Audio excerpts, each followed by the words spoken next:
Praise lord. దేవుని అతి పరిశుద్ధ నామమునకి తెలియజేస్తున్నాను. మరి దేవుడు తన కృపచేత మరి ఈ నవంబర్ నెలలో మన 3వ ఆదివారానికి అలాగే ఈ ఉపవాస ఆరాధనలో 13వ రోజునట్టు తీసుకొచ్చున్నారు.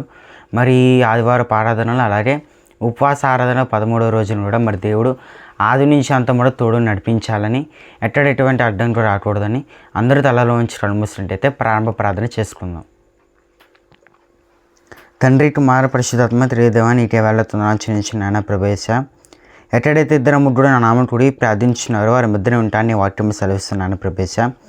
అదే మాదిరి నాయన ప్రవేశ, మరి చిన్న ముందర మేము ఇక్కడ కూడి నేను ఆరాధించే బాధ్యత మా దయచేసిన ఎంత వెళ్ళవుతుందో ఆచరించిన నాయన ప్రవేశ. మరి నీ దయచేత కృపచేత నాయన ప్రవేశ, ఈ ఉపవాస ఆరాధనలో నాయన ప్రవేశ నీవు మమ్మల్ని 13 రోజులు తీసుకొచ్చి ఉన్నావు నాయన ప్రవేశ. గడిచిన 12 దినములు నాయన ప్రవేశ నీవు మమ్మల్ని కాల్చి కాపాడి తోడుగా నడిపించినది నీకు ఎంత వెళ్ళవుతుందో ఆచరించినాను ప్రవేశ. మరి ఆదివారం ప్రార్థన నాయన ప్రవేశ, ఆది నుంచి అంతపడి మీరే తోడు నడిపించుకుంటూ వచ్చిన ప్రవేశ. చేసే ప్రార్థనలో పాడే పాటల్లో అలాగే చేసే ప్రార్థన నీ తోడమని వచ్చిన ప్రవేశ. నీటి ఎవరైనా వచ్చిన ప్రవేశ మరి ముట్టిన నాన్న ప్రవేశ. నేను దైవసేవకు నిలబెట్టుకొని వాక్యం అనే జీవాహారంతో మాతో మాట్లాడమని కోరుచున్నాను ప్రవేశ. మాటను మా జీవితాలు ఎటువంటి వాక్యం కావాలో అటువంటి వాక్యంలో దయచేయమని కోరుచున్నాను ప్రవేశ. మాకు ఎటువంటి ఆత్మీయ ఆహారం కావాలో అటువంటి ఆత్మీయ ఆహారం దయచేయను ప్రవేశ. నీ దాసుని అభిషేకించమని కోరుచున్నాను ప్రవేశ. ఈ ఆరాధన ప్రవేశ ఆది నుంచి అంతమంది నీవే తోడు నడిపించమని ప్రవేశ యేసుక్రీస్తు అడిగి వేడుకుని మా ప్రియ పడలు తండ్రి, ఆమేన్. ఇది పాటల సమయం కాబట్టి మనం మన మధ్య రాసి కానీ పాటలు పాడాల్సిన కోరుచున్నాం.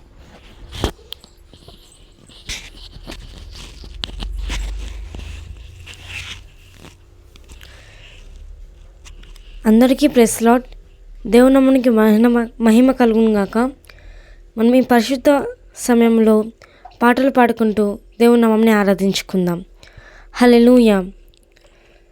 నీ దయలో నీ కృపలో కాచితివి గతకాలము, నీ దయలో నీ నీడలో దాచుమయ జీవితాంతము, నీ దయలో నీ కృపలో కాచితివి గతకాలము, నీ దయలో నీ నీడలో దాచుమయ జీవితాంతము, నీ ఆత్మతో నన్ను నింపుమా, నీ సేవలో ఫలింపగా దేవా,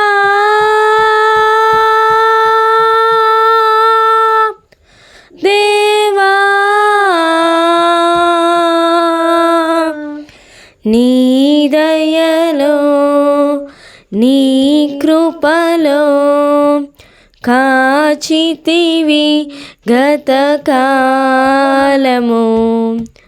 నీ దయలో నీ నీడలో దాచుమయ జీవితాంతము, కష్టకాలం దుఃఖ సమయం నన్ను వేధించగా ప్రాణహితులే నన్ను విడచి వెలిగా నన్ను చూడగా, కష్టకాలం దుఃఖ సమయం నన్ను వేధించగా ప్రాణహితులే నన్ను విడచి వెలిగా నన్ను చూడగా, ఓ ఓదార్పువై నా చెంత నీవే ఉండినావు. నా కన్నీరు నీ కవితలో రాసియుంచినావు. ఓదార్పువై నా చెంత నీవే ఉండినావు. నా కన్నీరు నీ కవితలో రాసియుంచినావు.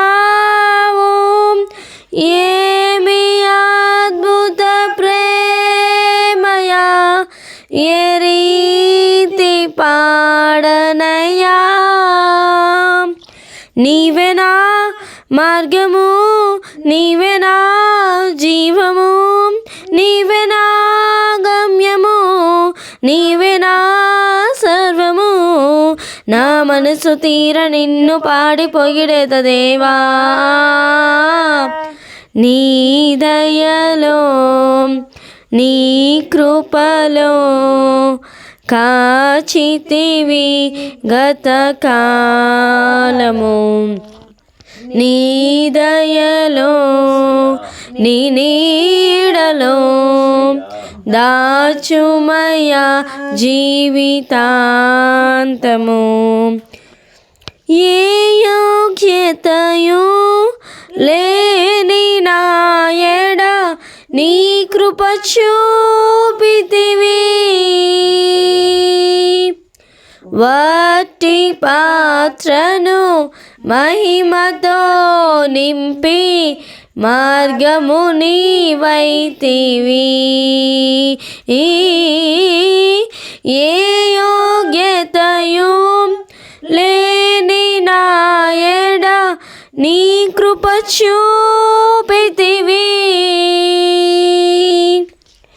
వట్టి పాత్రను మహిమతో నింపి మార్గము నీవైతివి. నీ చిత్తమే నాయందు నెరవేర్పోవాలని, నీ సేవయే నా శ్వాసగా కడవరకు నిలవాలని. నీ చిత్తమే నాయందు నెరవేర్పోవాలని, నీ సేవయే నా శ్వాసగా కడవరకు నిలవాలని. నామది నిండెను ఆశతో నే పాడేదా స్తుతి గీతం. నీవెనా తోడుగా, నీవెనా నీడగా, ఆత్మతో నింపుమా, శక్తి నా కొసగుమా. నా చేయి పట్టి నన్ను నీతో నడుపుము దేవా. నీ దయలో నీ కృపలో కాచితివి గతకాలము. నీ దయలో నీ నీడలో దాచుమయ జీవితాంతము. నీ ఆత్మతో నన్ను నింపుమా, నీ సేవలో ఫలింపగా దేవా.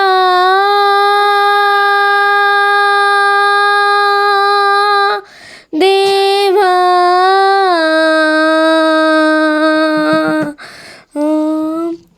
నీ దయలో నీ కృపలో కాచితివి గతకాలము. ఆమీన్. హల్లెలూయా.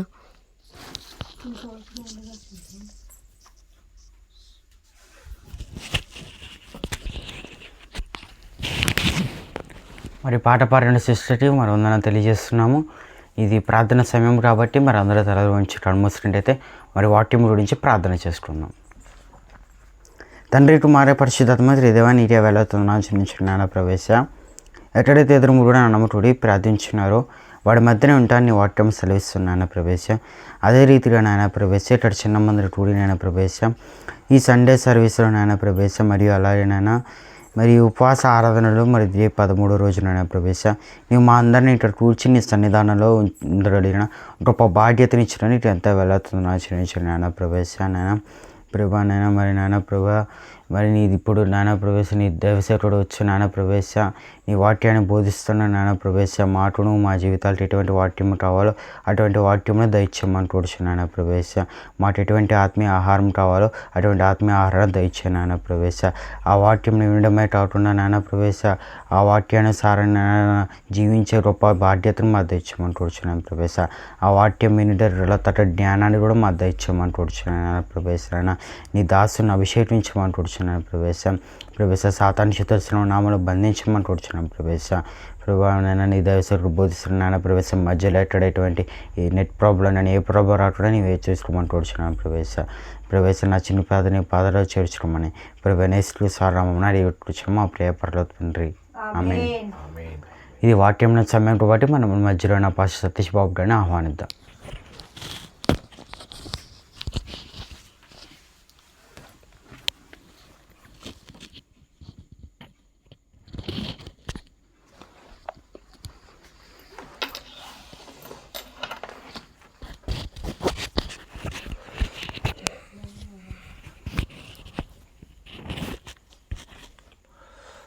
దేవునికి స్తోత్రములు.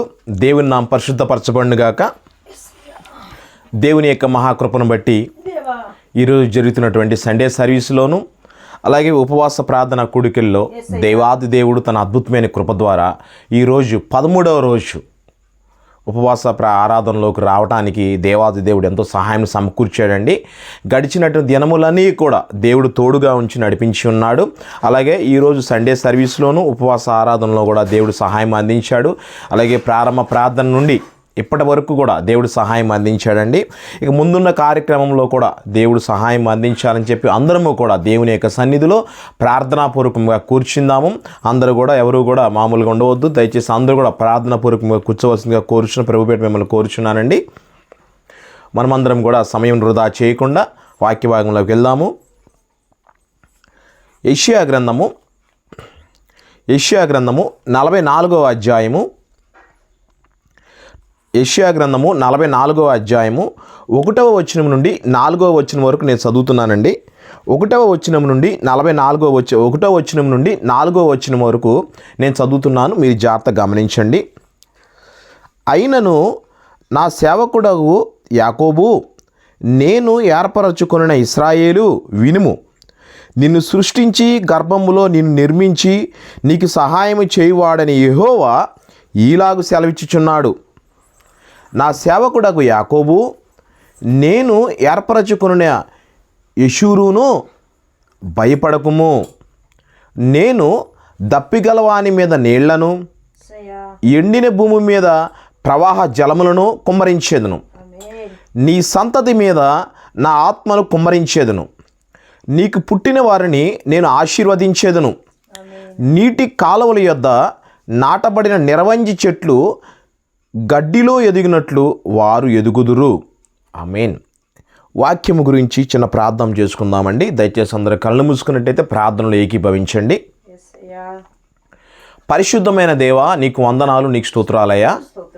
అయా, నీ చిత్తానుసారంగా తండ్రి సంఘ క్షేమ అభివృద్ధి నిమిత్తం, నూతన ఆత్మల రక్షణ నిమిత్తం తండ్రి ఈ క్రీస్తు కృపా ప్రార్థనా మందిరంలో తండ్రి మేము తండ్రి ఉపవాస ప్రార్థనా కూడికలు ఏర్పాటు చేయడం అనేది జరిగింది తండ్రి. అయా 21 రోజులు ఉపవాస ప్రార్థనా కూడికల్లో భాగంగా తండ్రి 13వ రోజు తండ్రి మేము ప్రభువానైనా ఉపవాస ఆరాధన జరిపించుకుంటున్నామయ్యా. అలాగే తండ్రి చిత్తానుసారంగా సండే సర్వీస్లో కూడా మీరు మాకు సహాయం సమకూర్చారయ్యా. ఈరోజు నీ యొక్క దాసుడిగా తండ్రి నీ యొక్క సన్నిధానం నిలబడి తండ్రి నీ యొక్క వాక్యంను అందించడానికి సిద్ధపడి ఉన్నానయ్యా. నీకు వందనాలు, నీకు స్తోత్రాలయ్యా. నీ పరిశుద్ధాత్మ యొక్క సహాయం నాకు అనుగ్రహించండి తండ్రి. అయ్యా, మాతో మీరు మాట్లాడండి తండ్రి, నేను కాదు తండ్రి. నాయన యేసయ్య, మీరే నాతో మాట్లాడి ఇక్కడ కూడి ఉన్నటువంటి వారందరికీ అయ్యా, ఈ కార్యక్రమం ఎవరైతే వీక్షిస్తున్నారో వారందరికీ తండ్రి ఎటువంటి వాక్యము అనేటువంటి జీవాహారం కావాలో నాయన నీ యొక్క దాసులను అభిషేకించి అటువంటి వాక్యము అనేటువంటి జీవాహారాన్ని అనుగ్రహించండి తండ్రి. అయా, వింటున్న వారందరికీ, కార్యక్రమాన్ని వీక్షిస్తున్న వారందరికీ తండ్రి అయా, వారు ప్రతి ఒక్కరితో మీరు మాట్లాడండి తండ్రి. నాయన యేసయ్య, విన్నటువంటి వాక్యము తండ్రి విత్తనములాగా తండ్రి వారి యొక్క హృదయాల్లో మొలకెత్తి ఫలించి అభివృద్ధి చెందాలి తండ్రి. నీకు వందనాలు, నీకు స్తుత్రాలు. వినగల చెవులను అనుగ్రహించండి తండ్రి.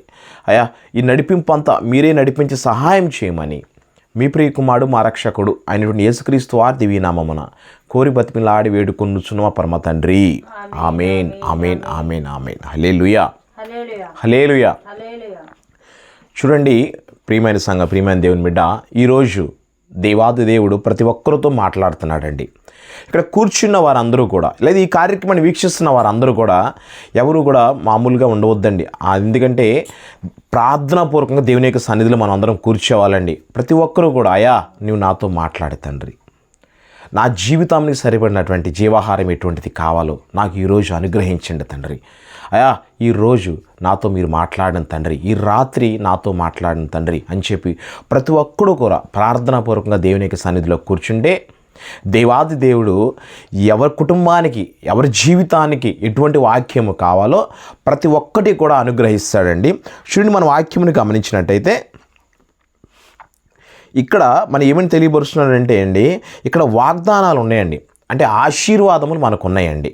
ప్రియమైన దేవుని బిడ్డ, ఇక్కడ మనం 3వ వచనంలోను 3వ వచనం నుండి 4వ వచనం వరకు ఇక్కడ మనకేమున్నాయి ఏంటంటే వాగ్దానాలు ఉన్నాయి, మంచి ఆశీర్వాదాలు ఉన్నాయి. పరిశుద్ధ గ్రంథములో చక్కగా మంచి ఆశీర్వాదాలు ఉన్నాయి. చూడండి, ప్రతి ఒక్కరూ కూడా మనమందరం అనుకుంటూ ఉంటాము, ఆశీర్వాదములు పరిశుద్ధ గ్రంథంలో ఉన్నాయన్నీ కూడా నాకే కావాలి, నా కుటుంబానికే కావాలి, నా బంధువులకి కావాలి, నా స్నేహితులకు కావాలి అని ప్రతి ఒక్కరము కూడా మనమందరం అనుకుంటూ ఉంటామండి. ఎందుకంటే దేవుని ద్వారా మనమందరము కూడా ఫలించబడాలి, దేవుని ద్వారా అభివృద్ధిపరచబడాలి, దేవుని ద్వారా దీవించబడాలి, దేవుని ద్వారా ఇంక ముందుకు రావాలి, దేవుని ద్వారా మనం ముందుకు అభివృద్ధిలోకి రావాలి అని చెప్పి చాలామంది మనం ఆలోచన చేస్తుంటామండి. అది మంచి ఆలోచనేనండి. అయితే ప్రతి విషయంలో కూడా మన అభివృద్ధిలోకి రావాలి అంటే అది దేవుని ద్వారా మాత్రమే సాధ్యం అవుతుందని చెప్పి మనమందరం కూడా ఏం చేయాలంటే గమనించాలండి. చూడండి, ఇక్కడ మనం 3వ వచనం, ఇక యెషయా గ్రంథము 44వ అధ్యాయంలోనే మనం 3వ వచనంలో గమనించినట్టయితే అండి, మొదటిగా ఉంది, నేను దప్పిగలవాని మీద నీళ్లను, ఎండిన భూమి నేను దప్పిగలవాని మీద నీళ్లను అన్నాడండి. ప్రియమైన దేవుని బిడ్డ, ఇక్కడ దేవాది దేవుడు ఏమని తెలియపరుస్తున్నాడంటే మనకంటండి, దప్పిక గలవాని మీద నీళ్ళని అంటాడు. అంటే ఏంటంటే మనము దాహంతో ఉన్నామనుకోండి, మన యొక్క దాహమును తీర్చడానికి ఆయన మనకి నీళ్లను సమకూరుస్తానంటున్నాడండి. చూడండి ఎంత గొప్ప ఆశీర్వాదం అండి మనకండి. చూడండి, మనం ఇక పరిశుద్ధ గ్రంథంలో గమనించినట్టయితే అండి, ఇక యెషయా గ్రంథంలో 66 అధ్యాయాలు ఉన్నాయండి. యెషయా గ్రంథంలో మొత్తం మీద 66 అధ్యాయాలు ఉన్నాయండి. అయితే ఇక మనము పాత నిబంధన గ్రంథము, ఇక పాత నిబంధన, కొత్త నిబంధన ఈ మొత్తం 2 కలిపితే ఇక పరిశుద్ధ గ్రంథంలో అన్నింటిలో కూడా మొత్తం మీద ఇక్కడ 66 పుస్తకాలు ఉన్నాయండి. ఇంచుమించుగా యెషయా గ్రంథంలో ఉన్నటువంటి 66 అధ్యాయాలు కలిపితే మొత్తం ఈ పరిశుద్ధ గ్రంథంలో ఉన్నటువంటి విషయాలన్నీ కూడా ఇంచుమించుగా చాలా వరకు క్లుప్తంగా వివరించడం అనేది జరిగిందండి. గ్రంథం యొక్క చాలా ప్రాముఖ్యత అటు ఉంటుందండి. అయితే ఈరోజు మనం తీసుకున్నటువంటి ఏంటంటే ఈ ఆశీర్వాదములు వరుసగా మనకు 4 చూపిస్తున్నాడు దేవాది దేవుడు. ఇక్కడ మొదటి ఆశీర్వాదం ఏమిటంటే, నేను దప్పిక గలవాని మీద నీళ్ళని ఇస్తానంటున్నాడండి. ప్రియమైన ఏంటంటే ఈ యొక్క రాత్రికాల సమయం నా దేవుడు నీకు దప్పికతో నువ్వు ఉన్నావేమో, నీకున్నటువంటి దాహాన్ని నీళ్ళ ద్వారా దేవుడు నీకు తీరుస్తానంటున్నాడు. ప్రియమైన దేని బిడ్డ, దప్పికతో నేను ఎందుకుంటానండి అనుకోవచ్చండి మీరు అందరూ కూడా. మనం ఎప్పుడు ఏంటంటే వాక్యాన్ని వినేటప్పుడు కానీ వాక్యం విషయంలో మనం ఎలా ఉండాలంటే ఆత్మీయంగా మనం ఆలోచించాలండి, దైవికంగా ఆలోచించాలి. కానీ ఈరోజు దప్పిక అని అంటే ఏంటంటే, దాహం అంటే ఏంటంటే నువ్వు ఎటువంటి దాహంతో ఉన్నావు, శ్రమలతో నిండి ఉన్నావేమో, ఒక రుణము కలిగినటువంటి దాహంతో ఉన్నావేమో, ఆ రుణములు ఏ విధంగా తీరుతాయి అని ఒక దాహంతో నీవు ఉన్నావేమో, ఒక మనశ్శాంతి లేకుండా నీ జీవితంలో సమాధానం లేకుండా అటువంటి దాహంతో నీవు ఉన్నావేమో. నా దేవుడు ఈరోజు నీ జీవితాన్ని బాగు చేయాలని ఆలోచన చేస్తున్నాడు. ప్రియమైన దేవుని బిడ్డ, దాహంతో ఉన్న నీకు నీరునివ్వబోతున్నాడు నీ దాహం తీర్చడానికి. శ్రమలలో ఉన్నటువంటి నీకు నా దేవుడు ఈరోజు నీకు విడుదలనివ్వబోతున్నాడు. అది రుణ బాధల్లో నువ్వు ఉన్నావేమో, దేవుని ద్వారా నీకు ఆ విడుదలను దేవుడు సమకూరుస్తున్నాడండి. ప్రియమైన దేవుని బిడ్డ, దప్పికి గల వాళ్ళ మీదకి నీళ్లను దేవుడు సమకూరుస్తానంటున్నాడు. నువ్వు దాహంతో ఉన్నావేమో, ఆ దాహము నుంచి దేవుడు నీకు విడుదల ఇవ్వబోతున్నాడండి ఈ రాత్రి. ప్రతి ఒక్కరూ కూడా ప్రార్థనాపూర్వకంగా దేవుని యొక్క సన్నిధిలో కూర్చోనండి. ఎందుకంటే ప్రతి ఒక్కరితో దేవాదుడు ఈ రాత్రి మాట్లాడుతున్నాడు. మొదటి ఆశీర్వాదం ఏమిటంటే, నేను దప్పిక గలవాని మీద నీళ్ళని ఇస్తానంటున్నాడండి. ఈరోజు నువ్వు ఎటువంటి దాహంతో ఉన్నా, ఒకవేళ ఉద్యోగం లేక ఇబ్బంది పడుతున్నావేమో, గర్భఫలం లేక ఇబ్బంది పడుతున్నావేమో, ఒకవేళ గృహము లేకుండా ఇబ్బంది పడుతున్నామో, నువ్వు ఎటువంటి దాహంలో ఉన్నా దేవుడు నీ దాహాన్ని తీర్చబోతున్నాడు. దేవుడు నీ దాహాన్ని తీరుస్తాడు. దేవుడు నీ దాహాన్ని తీరుస్తానంటున్నాడు. ప్రియమైన దేవుని బిడ్డ, నువ్వు దేవుని యందు విశ్వాసం ఉంచాలి. మొదటి ఆశీర్వాదం ఏంటంటే, దప్పిక గలవాని మీద నీళ్లను ఆయన నీళ్ళు ఇస్తానంటున్నాడు. అంటే మన దాహమును తీరుస్తానంటున్నాడు అండి. మనం త్వరగా వెళ్దాము, సమయం ముందుకెళ్తుంది. అలాగే రెండవదిగా చూసినట్టయితే, ఎండిన భూమి మీద ప్రవాహ జలములను కుమ్మరిస్తానంటున్నాడండి. చూసారండి, ఎంత మంచి ఆశీర్వాదాలు దేవాది ఈరోజు మనకు తెలియపరుస్తున్నాడండి. ఎండిన భూమి మీద ప్రవాహ జలములు కుమ్మరిస్తానంటున్నాడండి. చూడండి, మన పొలముల్లో వాటిలో గమనించినట్టయితే భూమి బాగా ఎండిపోయిందండి. ఇక పూర్తిగా నీరు లేక పూర్తిగా ఎండిపోయి నెరలాగా వచ్చేసిందండి. ఆ నెరలాగా వచ్చినప్పుడు మనం ఏదో కొద్దిగా బిందు నీళ్ళు పోసామనుకోండి, ఆ నెరలాగా ఏమైనా కలుసుకుని ఆ యొక్క సారవంతంలాగా ఏమైనా తయారవుద్దండి భూమి అండి? ఏమి తయారవద్దు. ఎందుకంటే నువ్వు బిందు నీళ్ళు పోస్తే ఆ యొక్క పొలములో ఆ నెరలోకి వెళ్ళిపోతాయండి. అంతేగాని ఆ యొక్క నేల కలవదు. ప్లస్ ఏంటంటే ఆ నేల సారవంతంగా అవ్వదండి. కానీ దేవుడు ఏమి చెప్తున్నాడంటే, ఎండిన భూమి మీద ప్రవాహ జలములు కుమ్మరిస్తానంటున్నాడండి. ప్రియమైన దేవుని బిడ్డ, నా దేవుడు ఈ రాత్రి నీతో ఏమని తెలియపరుస్తున్నాడంటే, నీ జీవితం ఎండిపోయి ఉందేమో, నీ జీవితం నిర్జీవంగా ఉందేమో, నువ్వు ఎందుకు పనికిరాని స్థితిలో ఉన్నావేమో, కానీ ఈ రాత్రి దేవాది దేవుడు ఈరోజు నీతో ఏమని తెలియపరుస్తానంటే, ఎండిన భూమి మీద ప్రవాహ జలముల్లా కుమ్మరిస్తానంటున్నాడండి. చూడండి, ప్రవాహం అంటే ఏంటంటే గొప్ప పోర్సుగా అలల్లా గొప్పగా వస్తేనండి, ఆ ప్రవాహంలా జలములు వచ్చినాయి అనుకోండి, ఆ నెరలుగా ఉన్నటువంటి భూమి అంటే ఏమిటండి, మొత్తం కలిసిపోయి చక్కగా మొత్తం అంతా కూడా సారవంతమైనటువంటి భూమిలాగా అయిపోద్ది.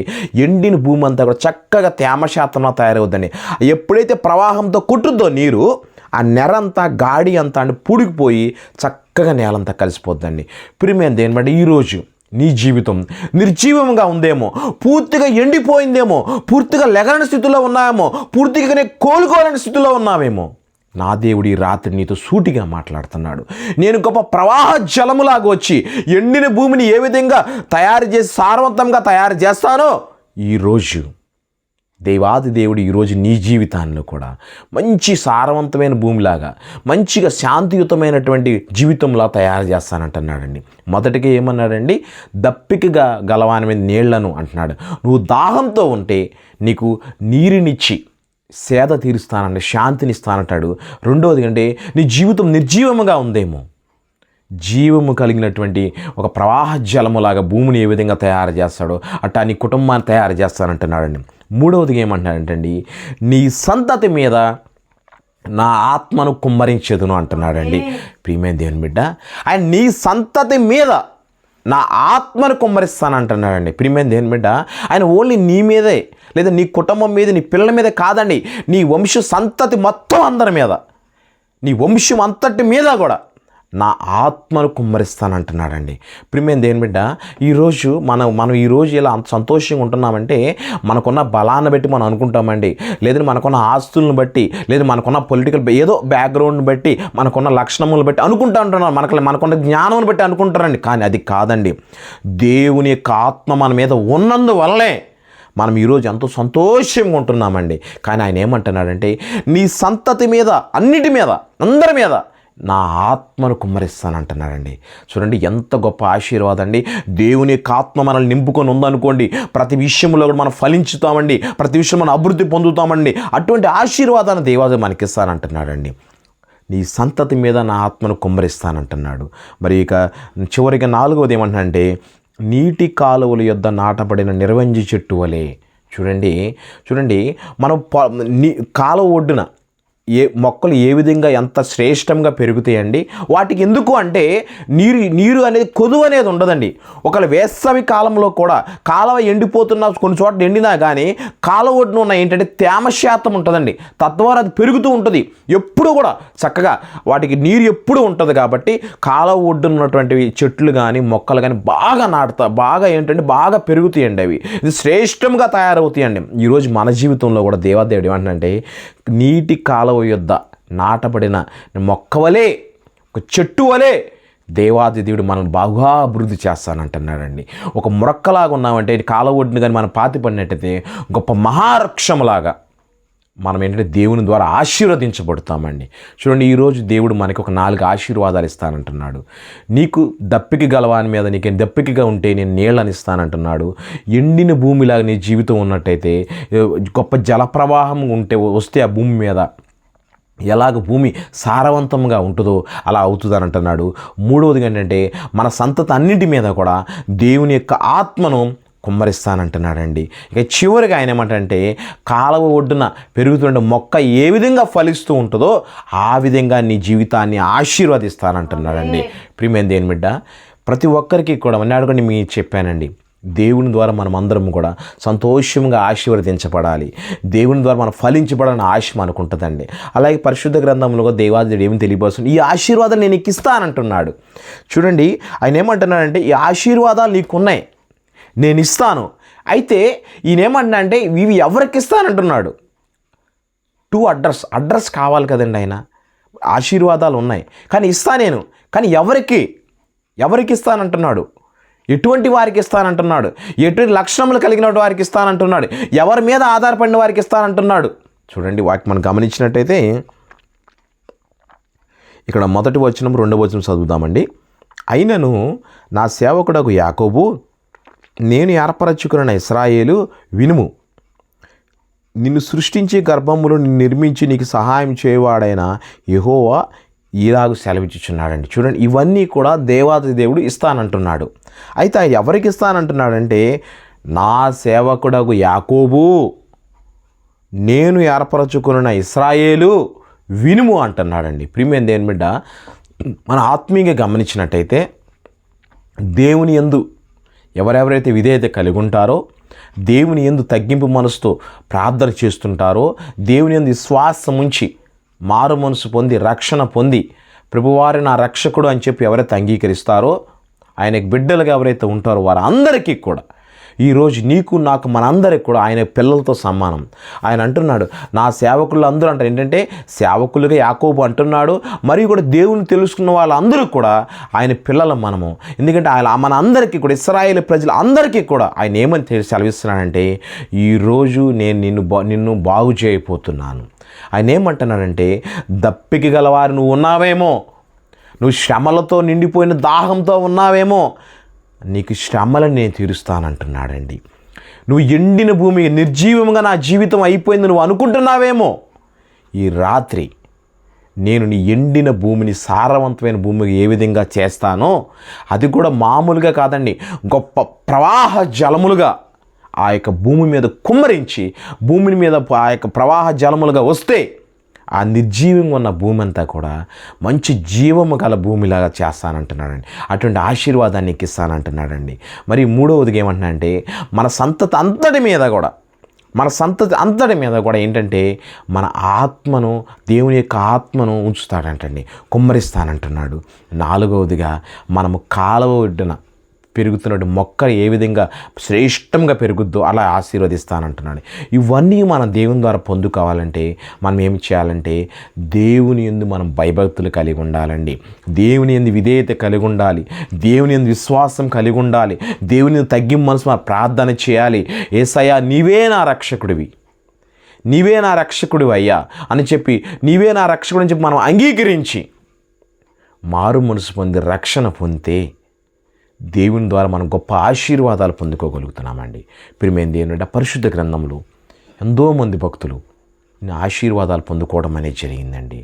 ఈరోజు మన అందరికీ కూడా దేవాది దేవుడు ఇటువంటి గొప్ప ఆశీర్వాదం మనకి ఇస్తానంటున్నాడు.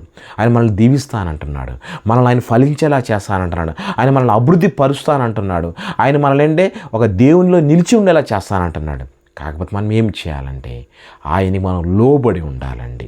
దేవుని యందు విధేయత కలిగి ఉండాలి. చూడండి, మనం కూడా ప్రతి విషయంలో కూడా ఒక ఎగ్జామ్ రాసినప్పుడు కానీ దేనికి కానీ ఏంటంటే మనం ఆ ఎగ్జామ్లో ఉత్తీర్ణత అవ్వటానికి మనం కష్టపడి చదువుకుని ఆ యొక్క ఉన్నటువంటి ఆ యొక్క స్కూల్ యొక్క నియమ నిబంధనల ప్రకారం, అలాగే ఆ ఎగ్జామ్ రాయడానికి కావాల్సినటువంటి నియమ నిబంధనల ప్రకారం మన ప్రిపరేషన్ అయ్యి మన దాంట్లో రాయడానికి అవకాశం అనేది ఉంటుందండి. అప్పుడు మనం ఉత్తీర్ణులు అవ్వడం జరుగుద్దండి. ప్రియమైన దేవుని బట్టి అలాగే మనం ఈ ఆశీర్వాదాలకు సంబంధించిన మనం పొందుకోవాలంటే, ఈ దీవెనలన్నీ కూడా మనం పొందుకోవాలంటే ప్రతి విషయంలో కూడా మనం ఏంటంటే దేవునికి లోబడి ఉండాలి. దేవుని యందు విధేయత మనం కలిగి ఉండాలండి. దేవుని యందు మనం తగ్గింపు మనసుతో మనం ముందుకెళ్ళాలండి. ప్రతి విషయంలో కూడా దేవుని యందు మన విశ్వాసం ఉంచి, దేవుని యందు మన విధేయత కలిగి, దేవుని మన ప్రార్థన చేస్తూ, ప్రతి విషయంలో దేవుని సేవించుతూ మనం అడిగినట్టయితే దేవాది దేవుడు పరిశుద్ధ గ్రంథంలో ఉన్న భక్తులకి ఎటువంటి దీవెన ఆశీర్వాదం ఇచ్చాడు, ఈరోజు నీకు నాకు మన అందరికీ కూడా అటువంటి ఆశీర్వాదం మనకి ఇస్తానికి సిద్ధముగా ఉన్నాడండి. దేవుని చిత్తానుసారంగా ఈ కార్యక్రమాన్ని చూస్తున్న వారందరూ కూడా మీరందరూ సిద్ధంగా ఉన్నారు నేను నమ్ముచున్నానండి. ఇక్కడ కూడున్న వారందరూ సిద్ధంగా ఉన్నారు నేను నమ్ముచున్నాను.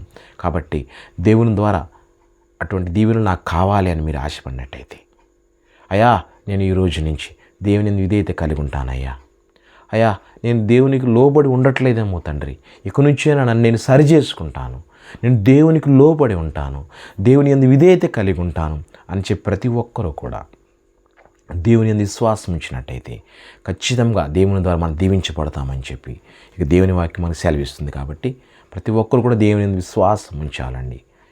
విశ్వాసం ఉంచినట్టయితే దేవుని ద్వారా ఆశీర్వదించబడతామని చెప్పి ఈ వాక్యం మనకు తెలియపరుస్తుంది. దేవుడు ఇచ్చిన వాక్యాన్ని దేవుడు దీవించి ఆశీర్వదించునుగాక. ఆమేన్, ఆమేన్, ఆమేన్. దయచేసి అందరూ కూడా కళ్ళు మూసుకున్నట్టయితే మనం ముగింపు ప్రార్థన చేసుకుందాం. ప్రేమానమ్మకములు కలిగినటువంటి మా ప్రియ పరలోకపు తండ్రి, నీ ప్రశస్తమైన నామమునకు వేలాది వందనాలు, వేలాది స్తోత్రాలయ్యా.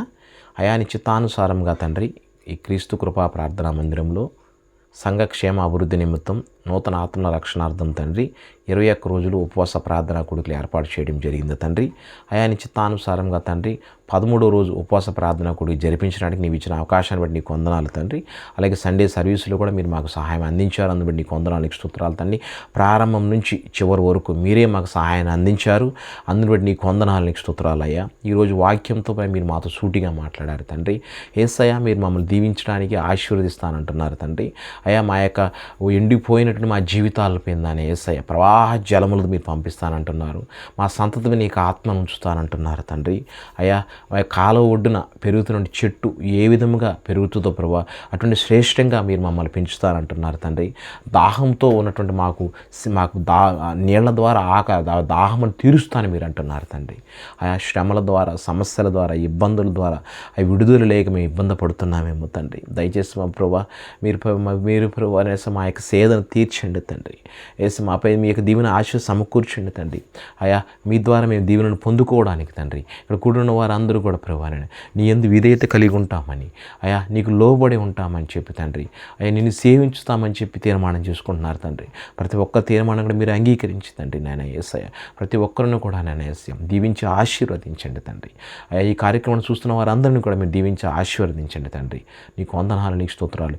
నీ ద్వారా ఆరోగ్యం, నీ ద్వారా ఫలించబడ, నీ ద్వారా అభివృద్ధి పొందడానికి సహాయం చేసి నడిపించి కార్యం చేయమని, ప్రతి విషయంలో కూడా నీ కృపని తోడే ఉంచి సహాయం చేయమని, ముందున్నటువంటి కార్యక్రమంలో కూడా మీరు కార్యం చేయమని మీ ప్రియకుమారుడు మా రక్షకుడు అయినటువంటి యేసుక్రీస్తు వారి దివ్యనామమున కోరు బతిమిలాడి వేడుకొనుచున్న మా పరమ తండ్రి. ఆమేన్, ఆమేన్, ఆమేన్, ఆమేన్. హరాం ఆశీర్వాదం తీసుకుందాం. పరమ తండ్రి అయినటువంటి దేవుని ప్రేమ, ప్రభు అయినటువంటి యేసుక్రీస్తు వారి కృప, పరిశుద్ధాత్మని యొక్క అన్యోన్య సహవాసము ఇక్కడ కూడి ఉన్న వారందరికీ, సకల పరిశుద్ధులకు, సకల సంఘాలకు, ప్రత్యేకంగా ఈరోజు వాక్యముని విని వాక్యం రేఖ నేను నడవాలి అని ఎవరైతే తీర్మానం చేసిన వారందరికీ ఇప్పుడున్న ఎల్లప్పుడూ ప్రకటన పర్యంతరం వరకు తోడే ఉండి ఆశీర్వదించును గాక. ఆమేన్, ఆమేన్, ఆమేన్, ఆమేన్, ఆమేన్, ఆమేన్. అందరికీ వందనాలండి. Praise the lord. మరుసటి రోజు జరుగుతున్నటువంటి మనం ఉపవాస ప్రార్థన కొడుకులు కలుద్దామండి. ప్రైజ్ లాడు వందనాలు.